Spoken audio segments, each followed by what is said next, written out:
때로는 어떤 일을 꼭 해야 됨에도 불구하고 이런저런 이유로 그 일을 못할 때도 있습니다. 특별히 그 일을 할 만한 자신감이 없을 때, 또 그 일이 참 두렵고 이럴 때는 마땅히 해야 할 일도 이렇게 못할 때도 있습니다. 성경에 보면 하나님의 사람들도 마땅히 해야 되는데도 두려움 때문에 그렇게 피하는 그런 경우가 있습니다. 여러분이 잘 아시는 아브라함이 참 믿음의 조상이고 훌륭한 사람이긴 하지만 그가 하나님의 약속을 받아서 이렇게 이삭을 낳고 가문을 이루어서 하나님의 백성을 이루고 하나님의 그 사명을 감당해야 되는데 아내 사례가 이제 아기를 낳을 때까지 시간이 좀 필요했고 한 20몇 년을 이제 기다리고 있었던 그런 상태였는데 그러던 중에 기근이 들어서 이제 그 지역을 떠나서 남쪽으로 때로는 블레셋 땅에 때로는 또 애굽으로 이렇게 갈 때가 있었습니다. 그런데 가다 보니까 그 나라 이 사라가 너무 이쁘니까 그 나라 왕들이 탐을 내 가지고 이렇게 얘기할 때 내 아내다 이렇게 당당히 얘기를 못 하는 겁니다. 아내라고 얘기하면 죽임을 당할까봐. 그래서 내 누이다, 사촌 누이다 이렇게 속이는 것이 마땅히 아내를 보호하고 하나님의 약속대로 자녀를 하나님의 자녀들을 낳도록 해야 되는데 순간 두려워서 마땅히 해야 할 일을 하지 않고 피했던 것이죠. 모세도 사실은 하나님이 부르셔서 네가 이스라엘 백성을 구해라 이렇게 말씀하셔서 그 일을 해야 되는데도 불구하고 처음에 저는 입이 둔한 자입니다. 가서 괜히 애국 백성에게 제가 얘기한들 이스라엘 백성이 얘기한들 듣겠습니까? 제가 보낼 만한 사람 보내십시오. 저 안 되겠습니다. 이렇게 주신 사명을 회피했다는 것이죠. 그리고 선지자 예레미야도 하나님께서 너를 이제 선지자로 세우노라 부르셨을 때 뭐라고 얘기하냐면 나는 아이입니다. 말을 할 줄 모릅니다. 보낼 만한 사람을 보내십시오 하고 또 회피했다는 것이죠. 그래서 하나님의 사람들임에도 불구하고 겁이 나니까 두려워서 그 일을 마땅히 해야 할 일을 피하는 경우가 있다는 것입니다. 그런데 우리가 두려움 때문에 마땅히 해야 할 일을 못한다면 그건 그렇게 바람직한 일이라고 말할 수 없습니다. 그런데 오늘 본문에 등장하는 이 제자들의 모습을 보니까 이들도 겁이 나가지고 두려워서 마땅히 예수님의 그 일을 계승하고 감당해야 됨에도 불구하고 두려움 때문에 그 일을 피해버렸다 하는 것이죠. 그래서 오늘 이 제자 처음 이 본문의 시작은 이 제자들이 두려움 때문에 피하는 이런 이야기로 시작이 됩니다. 우리가 한번 이 19절에 상반절까지 닫았더니까지 같이 한번 읽어보겠습니다.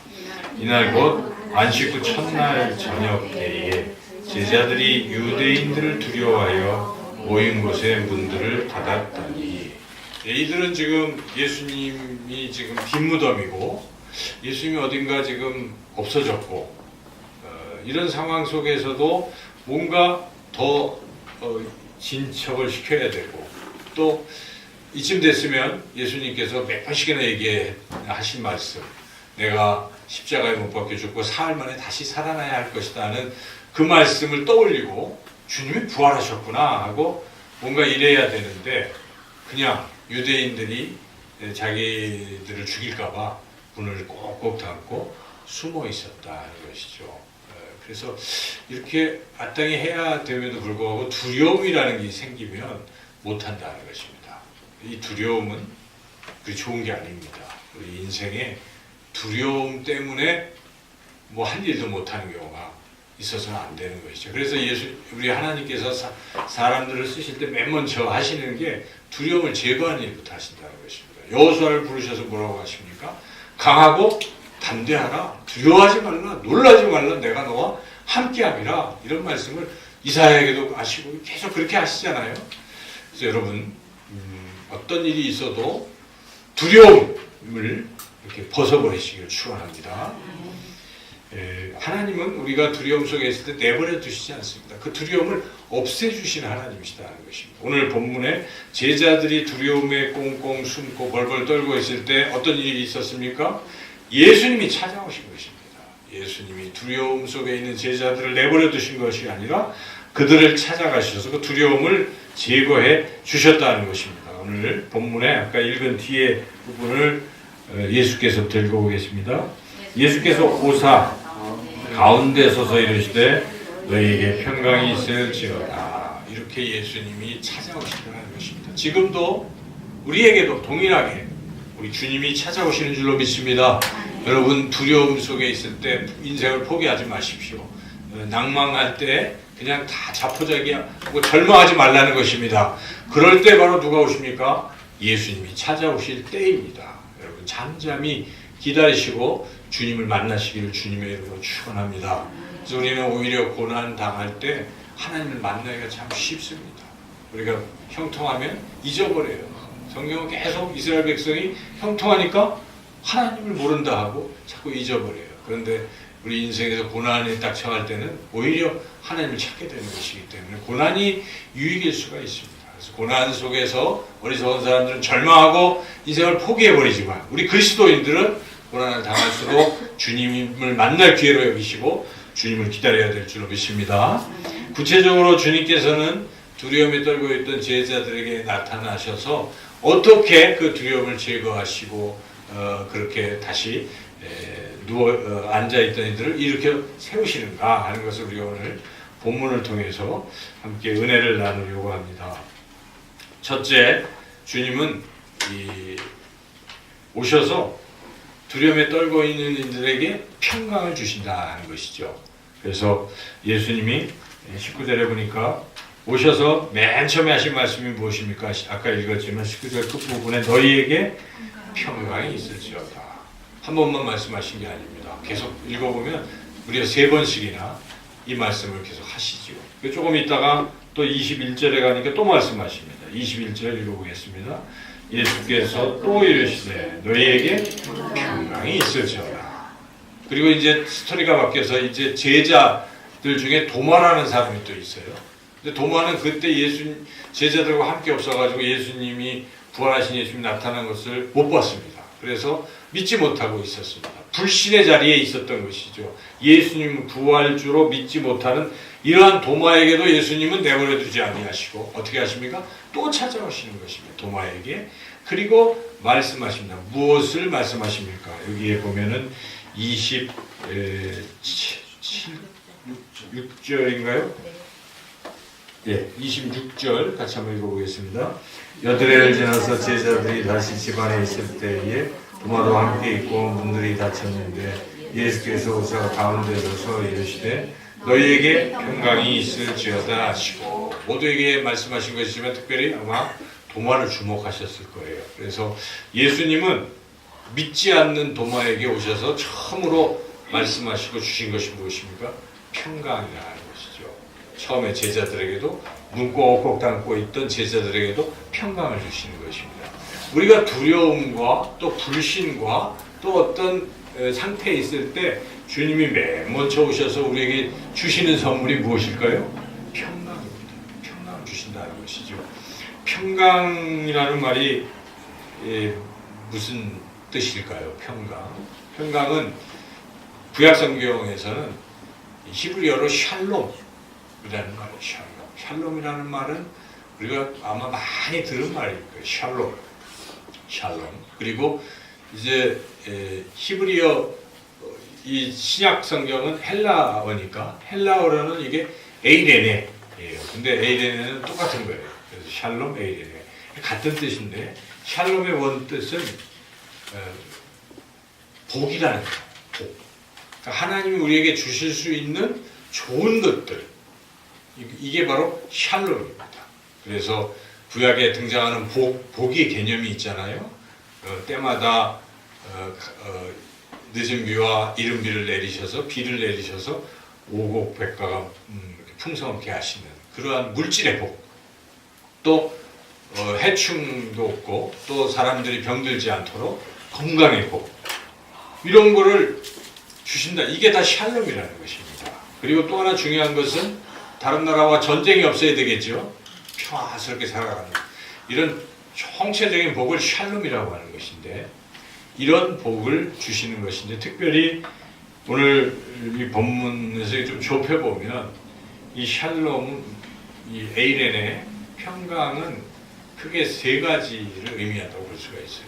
그래서 보통 평강이라는 말도 쓰지만 똑같은 에이렌을 요한복음, 이 같은 요한복음의 14장에서는 평안으로도 번역이 돼 있고 그래요. 그리고 또 어디서는 화평으로도 번역이 돼요. 화평케 하는 자는 복이 화평. 그리고 하나님과 화목하는 화목도 이 단어를 똑같이 씁니다. 단지 우리는 이제 번역하는 사람들이 한글 번역을 할 때는 문맥에 따라서 요거는 요 단어를 쓰는 게 적절하겠다 생각해서 우리말로 표현할 뿐이지 이게 다 똑같은 AN의 샬롬입니다. 근데 그 샬롬의 의미는 여러 군데서 각기 다르게 쓰이기도 하는데 세 가지 의미를 갖고 있는 거예요. 중요한 의미가. 첫째는 하나님과 나 사이가 화평한 것입니다. 화목해진 것이죠. 하나님과 나 사이에. 근데 여러분, 하나님과 내 사이가 끊어지면 어떻게 될까요? 불안해집니다. 두렵습니다. 인생의 목표를 상실해버립니다. 여러분, 교회 안 나가면 참 좋겠다고 생각하지만 그렇지 않아요. 교회 안 나오면 처음에는 자유다.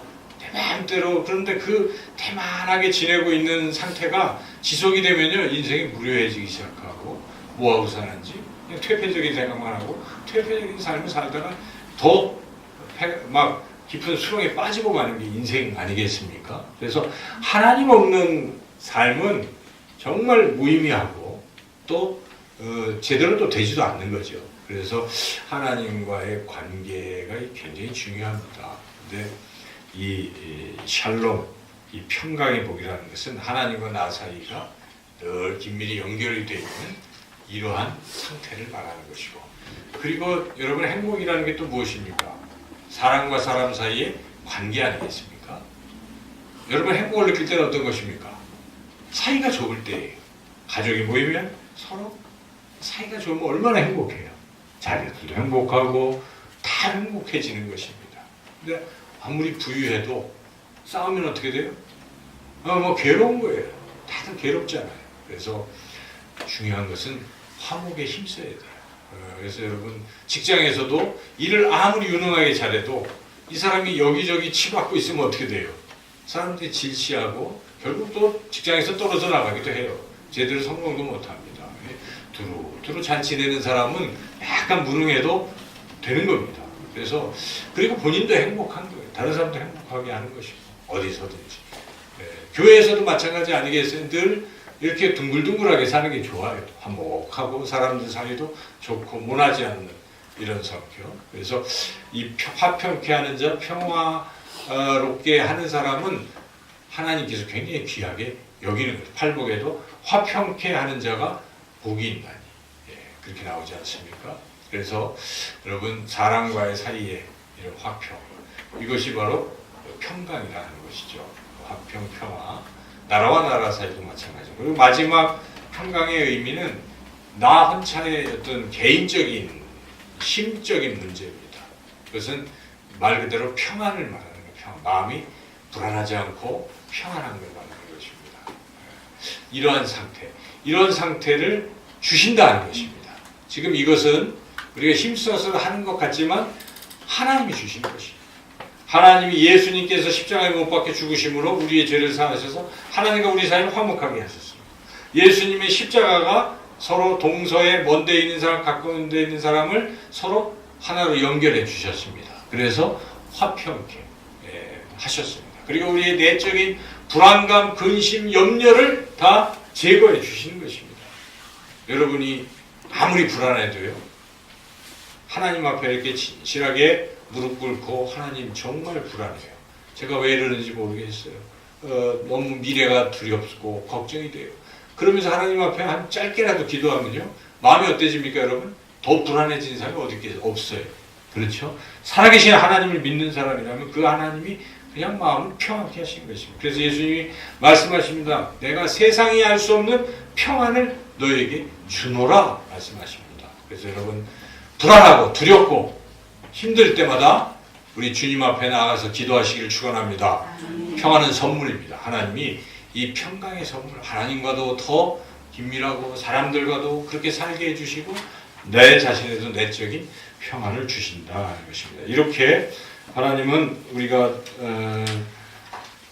어둠의 자리나 불신의 자리나 그런 늪에 있을 때 반드시 찾아오셔서 평안을 내가 너희에게 주노라 말씀하시기 때문에 여러분이 그럴 때 귀를 기울여야 되고 잘 분별해야 돼요. 주님의 음성을. 근데 그럴 때에도 주님의 음성을 분별을 못하면 마귀가 와서 더욱더 근심을 주는 것입니다. 두려움과 근심은 하나님 주신 게 아니라고 성경 분명히 말씀하십니다. 그건 마귀가 주는 것입니다. 그래서 예수 그리스도의 이름을 물리치시고 하나님 주시는 그 목소리를 잘 들으시고 얘야, 우리가 지난주 말씀에도 마리아야 하고 부르시지 않습니까? 울고 있는 그에게 마리아야 부를 때 마리아가 드디어 주님을 알아보는 것처럼 여러분이 힘들어도 주님이 여러분에게 찾아가시고 여러분의 이름을 부르시고 내가 너에게 평안을 주노라 그렇게 말씀하실 줄 믿습니다. 그 음성을 들으신 한 주간이 되시기를 주님의 이름으로 축원합니다. 둘째로 우리 주님께서는 평강에 이어서 둘째로 주신 것이 있습니다. 그것은 성령을 주신다는 것입니다. 여러분 오늘 본문에 평강도 주시고 또 뭘 주십니까? 여기 보시면 몇 절에 나오나요? 22절이죠. 22절 같이 읽어보겠습니다. 이 말씀을 하시고 그들을 향하사 숨을 내쉬며 해주시되 성령을 받으라. 성령을 받으라. 성령은 선물인 거잖아요. 그죠? 성령을 주시는 것입니다. 예수님이 내가 승천하지만 너희들을 홀로 고아로 내버려두지 않겠다. 내가 너희에게 보혜사 성령을 보내주겠노라. 약속하셨습니다. 요한복음 14장에 근심하는 제자들이 그렇게 약속하시고 이제 부활하시면서 성령을 받으라 말씀하신 것입니다. 이렇게 우리 예수님 우리에게 성령을 주신다는 것입니다. 여러분 성령이 무엇입니까? 성령은 하나님의 영 삼위 분이신데 이 성령은 말 그대로 보혜사입니다. 보혜사는 영어로 한다면 헬퍼. 옆에서 도와주는 사람이에요. 도움입니다. 우리가 필요한 것을 아시고 도와주시고 우리를 지켜주시고 늘 부를 때마다 성령이 도와주시는 거예요. 이렇게 좋으신 성령님인데 성령님이 내 안에 계시는데도 예수 믿는 사람이 다 있는데도 모르고 살아간다면 참 우리에게 주신 귀한 선물을 우리가 너무 무가치하게 그렇게 여기고 살아가는 것이에요. 어리석은 사람인 것이죠. 그런 예화가 있지 않습니까? 어떤 사람이 물에 빠졌어요. 근데 막 도와달라고 하나님께 막 기도를 했어요. 그래서 하나님께서 배를 이렇게 보내셔요. 그리고 밧줄을 던져요. 근데도 하나님이 도와주셔야지 저 배가 나를 도와주는 게 아니다 하고도 계속 기도하다가 물에 빠져 죽었어요. 그래서 하나님 앞에 가서 하나님 왜 나를 안 도와주십니까? 야 내가 너 도와주려고 보냈는데 그때 뭐 했냐? 여러분 우리가 저는 왜 이렇게 고생만 하다가 하나님 곁에 그 근심 걱정만 하다가 살다가 왔습니까? 하고 반문할 때 주님이 뭐라고 하시겠습니까? 야 내가 너에게 성령을 줬는데 그 성령이 너를 위로하라고 내가 보내주었는데 너는 성령과 어떻게 살았니? 물어보실 것입니다. 여러분 안에 성령이 계신 것을 믿습니까? 그 성령님과 이제 교제하세요. 성령님. 그 성령님과 교제하는 방법은 어렵지 않습니다. 힘들면요 얘기하시면 됩니다. 사람한테 얘기해봤자요 상처를 도로받기도 하고 뭐 무관심합니다. 그런데 성령님은 다 들으셔요. 그래서 기도를 통해서 또는 길을 가다가도 성령 하나님 제가 너무 아파요. 제가 모르겠어요. 뭐 이렇게 자꾸 말씀을 거세요. 놀라운 일이 일어납니다. 걸면 답변을 하시는 거예요. 그게 육성의 귀로 들리는 소리는 아니지만 마음의 소리가 있어요. 저도 그렇게 들어요. 여러분도 그렇게 들으실 것입니다. 그래서 눈물이 나요. 그래 내가 너와 함께한다. 내가 너를 버려두지 않냐고. 그렇게 주님 말씀을 우리가 힘을 얻는 것입니다. 어떤 상황에서도 힘을 얻고 살아가는 것입니다. 그렇게 성령을 우리에게 선물로 보내주신 줄로 믿습니다. 그래서 힘들고 어려워도 성령이 계신 것을 잊지 마시고 성령님과 대화하셔서 일어나시기를 주님의 이름으로 축원합니다. 이렇게 예수님 우리에게 다가오셔서 평강도 주시고 성령 충만함을 주셔서 일으켜 주시는데 또한 일으켜 주시면서 또 귀한 것을 주십니다. 그것은 그냥 사람이 일어나서 또 가만히 있으면 옛날로 또 돌아갑니다. 그래서 하나님께서 귀한 것 두 가지를 우리에게 주시기도 하시고 또 요구하시는 것입니다. 이것을 또 너희들이 꼭 가져라, 이걸 해야 된다 하는 것인데, 그 첫째는 믿음이라는 것입니다. 믿음. 그래서 이 지금 특별히 의심이 많았던 도마에게 예수님이 이렇게 다 평강도 주시고 성령도 주시고 해서 이렇게 딱 세우신 후에 뭘 요구하시는지 잘 보시기 바랍니다. 뭘 요구하시냐면, 지금 도마는 막 의심하고 있잖아요. 나는 예수님 보지도 않았고 그래서 못 믿겠다, 믿지 못하겠다. 25절 끝부분에 보면 뭐라고 합니까? 넣어보지 않고는 믿지 아니하겠노라, 이렇게 믿음 없는 상태를 나타낼 때 예수님이 와서 야 도마야 하고 말씀하시잖아요. 그 부분이 27절 말씀 같이 한번 읽어보겠습니다. 도마에게 이르시되 내 손가락을 이리 내밀어 내 손을 보고 내 손을 내밀어 내 옆구리에 넣어보라. 그리하여 믿음 없는 자가 되지 말고 믿는 자가 되라. 믿는 자가 되라. 우리가 이 말씀을 잘 생각해야 돼요. 우리 주님이 우리에게 요구하시는 것은 무엇입니까? 믿음입니다. 여러분, 아무리 좋은 것을 가져도 내가 너 줄 수 있어, 줄 거야 하는데 안 믿으면 그거 받을 수 있겠어요? 못 받는 것입니다. 하나님 우리에게 복을 주시려고 항상 가지고 계신 거예요. 그런데 어떤 사람이 왔습니까? 믿음 있는 사람이 받는 것입니다. 그 믿음을 요구하는 것이, 성경에서 우리에게 요구하는 것은 사실은 회개와 믿음 두 가지거든요. 회개하라, 복음을 믿으라, 이렇게 예수님도 처음부터 그걸 선포하신 것입니다.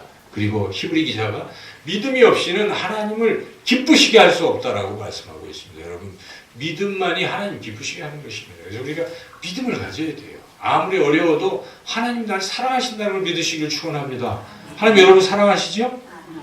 그러면 세상이 이렇게 어렵지가 않아요. 하나님 날 사랑하시기 때문에 아무리 힘들어도 하나님 날 사랑하신다. 믿는 사람은 믿음대로 되는 거예요. 하나님이 이러신 분이라고 믿으면, 위대하신 분이라고 믿으면 어떻게 됩니까? 위대한 역사가 일어나는 것입니다. 근데 하나님이 별로 이렇게 자꾸 생각하고 하나님 날 미워하시나 그러면 자기가 그냥 미움받는 인생이 되는 거예요. 그렇지 않습니다. 하나님은 우리를 사랑하시고, 제가 제호에게 이게 하나님이 어떤 분이신지 가르치고 있어요. 지난주는 하나님은 사랑이시다. 오늘은 하나님은 성실하시다. 성실은 두 가지. 거짓말을 하시고 약속한 건 반드시 지키시는 그런 것입니다. 성경은 약속입니다. 성경에 뭐라고 나옵니까? 믿기만 하면 내가 믿는 대로 되게 하리라. 믿는 자에게는 능치 못할 일이 없다. 이 약속 아닙니까? 여러분, 믿으시길 축원합니다. 믿어야 된다는 것입니다. 그래서 믿을 때 우리는 이젠 더 이상 넘어지지 않고 살아갈 수 있다는 것이고, 또 하나 중요한 것이 있습니다. 사명을 주신다는 것입니다. 사명. 할 일을 주시는 거예요. 사람이 할 일이 없으면 그 다음부터 무의도식이고 나태해지고 답답해지는 것입니다. 목표가 있어야 돼, 사람은. 그래 열심히 살아갑니다. 어떤 걸 뭐 한다 그러면 목표 있는 사람은 힘들어도 하는 거예요. 그 목표가 있습니다. 그래서 주님은 사명을 주시는데 그 사명은 다른 게 아닙니다. 주님이 하신 일을 계승하라는 것입니다. 내가 승천할 텐데 이제 내 대를 이어서 너희들이 하거라. 이게 바로 사명인 것입니다. 그래서 여기에 말씀에 21절 나오죠. 21절 읽어보겠습니다. 예수께서 또 이르시되 너희에게 평강이 있을지어다. 아버지께서 나를 보내신 것 같이 나도 너희를 보내노라. 지금 예수님은 아버지께서 보내셔서 이 땅에 십자가를 지러 오신 거예요. 인류를 구원하러 오셨어요. 아버지가 보내신 대로 순종을 한 것입니다. 그리고 주님이 제자들을 택하셨어요. 12제자를 택하시고 그들에게 뭘 하려고 하시는 것입니까? 주님이 하신 것처럼 그 일을 맡기려고. 내가 너희들을 보내노라. 사도라는 말이 다른 뜻이 아닙니다. 보냄받은 자가 사도라는 뜻이거든요. 사도. 우리나라 말로 보면 대사 같은 거예요. 대사. 하나님의 대사예요. 책임지고 대표해가지고 가서 하나님이 시키신 일을 하는 것이 대사 아니겠습니까? 그와 같이 예수님께서 넘어져 있고 어려움 속에 있는 우리를 평강을 주시고 성령을 주셔서 일으키신 다음에, 그리고 이제는 나를 믿고 따라오라 하는 것입니다. 그리고 할 일이 있다는 것입니다. 내가 할 일을 너희들이 하라 하는 것입니다. 그 일이 무엇이겠습니까? 주님이 이 땅에 오셔서 한 일은 사람들을 사랑하고 사람들을 구원하는 일을 하신 것입니다. 바로 그 일을 우리 보고 하라는 것입니다. 우리가 뭐가 능력이 있어서 하는 것이 아니라 주님께서 함께 하시고 그 일을 하게 하실 것입니다. 여러분 삶에는 의미가 있는 것입니다. 여러분이 직장이 있습니까? 또 가정이 있습니까? 그 어떤 모임에서도 할 일이 있어요. 그냥 가서 아무 그런 게 아니잖아요. 내가 거기 가서 뭘 하라는 것입니까? 주님이 보내신 것입니다. 우리를 그 직장에 누구를 보내시면 나를 보내신 것입니다.